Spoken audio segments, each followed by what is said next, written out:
এদিকে জামাই দইয়ের পাতিল নিয়ে রেডি শ্বশুরবাড়ি যাওয়ার জন্য। এদিকে মেয়েকে বউ সাজানো হচ্ছে। হ্যালো গাইস, আপনারা দেখছেন পিঙ্কিস ব্লগ চ্যানেল।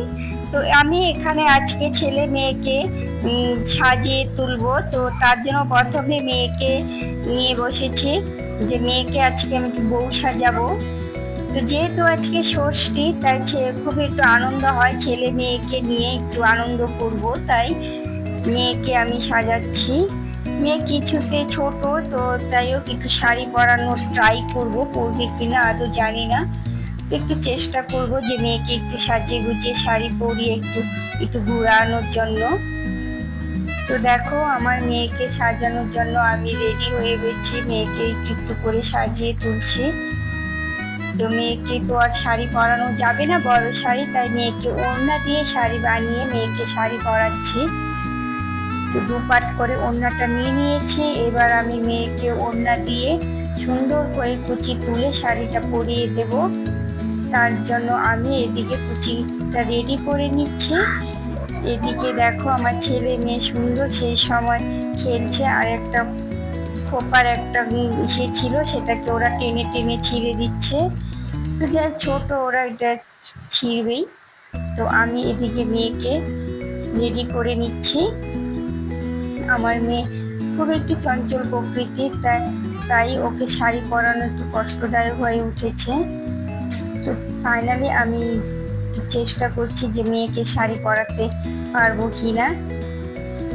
তো মেয়ে তো কিছুতেই থাকছে না, বারবার পড়ে যাচ্ছে, পড়তে চাচ্ছে না, খুবই দুষ্টুমি করছে। তো খুব একটু শখ হয় মেয়ে মায়েদের যে মেয়েকে ষষ্ঠীর দিনে একটু সাজিয়ে গুছিয়ে নেওয়ার, বা ছেলেকেও সাজিয়ে তুলবো। তারপরে তো মেয়ে আমার তখন মেয়ে আমার সঙ্গে একটু দুষ্টুমিও করে নিল। তো আমার মেয়েকে দেখবে কেমন হয়েছে সাজানোটা। তার মধ্যে একটু ভাবলাম যে মেয়েকে না একটু টিপ দিয়ে যেহেতু কান ফোঁটা করা হয়নি, তো একটু টিপ দিয়ে কানেরটা বানিয়ে নিয়েছি। এদিকে মেয়ের অন্নপ্রাশনের ওড়নাটাকে দিয়েও মেয়েকে বউ সাজিয়ে নিচ্ছি। তো ফাইনালি আমার মেয়েকে সাজানো হয়ে গেছে, দেখো কেমন লাগছে মেয়েকে। তারপর আমি ছেলেকে ধরে নিয়েছি যে এবার ছেলেকে জামাই সাজাবো। তোমার ছেলে বেশি ডিস্টার্ব করছে না, সে পরে নিচ্ছে সব কিছু সুন্দর করে পরে নিয়ে।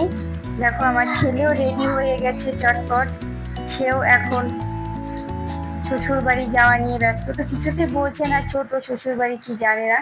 তো এই যে আমার ছেলে রেডি, ছেলেকে আমার কেমন লাগছে সবাই কমেন্ট করে জানাও। এদিকে দেখো ছেলের দইয়ের পাতিল নিয়ে রেডি হয়ে গেছে শ্বশুর বাড়ি যাওয়ার জন্য। এদিকে পায়ে হাওয়াই চপ্পল। যাই হোক, মেয়েকে ওই যে আমাদের মডার্ন বউ সব কিছু খুলে টুলে দিয়ে বেরিয়ে পড়েছে ফ্রক পরে। এদিকে আমিও ওদের সঙ্গে একটু নিচে নেমে গেছি। তো উঠোনে 4-5টা ঘুরোঘুরি করছে। ছেলে যেহেতু বলছে বারবার শ্বশুর বাড়ি যাবে, তাই ছেলেকে বললাম চলো একটু রাস্তাতে ঘুরে নিয়ে আসি। তাই ছেলেরা শ্বশুর বাড়ি চলে যাচ্ছে দইয়ের পাতিল হাতে নিয়ে। এদিকে আমরা মা মেয়েও পেছন পেছন যাচ্ছি। মাঝে মাঝে ছেলে মেয়েদেরকে নিয়ে এভাবে একটু সাজুগুজু করিয়ে নিয়ে বেরোতে খুবই ভালো লাগে মায়েদের। তো আমি আজকে ছেলেকে ষষ্ঠীর জামাই সাজিয়েছি, তাই আমার ছেলে দেখো ওইদিকে শ্বশুর বাড়ি যাওয়ার জন্য রাস্তায় বেরিয়ে পড়েছে। ও হেঁটে হেঁটেই যাচ্ছে, হাতে তার দইয়ের পাতিল। তো কেমন হয়েছে আমাদের এই ছোট্ট মিনি ব্লগটা, সবাই কমেন্ট করে জানিও, আর সবাই একটু সাপোর্ট। আজ এই পর্যন্তই, আবার দেখা হচ্ছে আগামী ভিডিওতে। Tata, bye bye.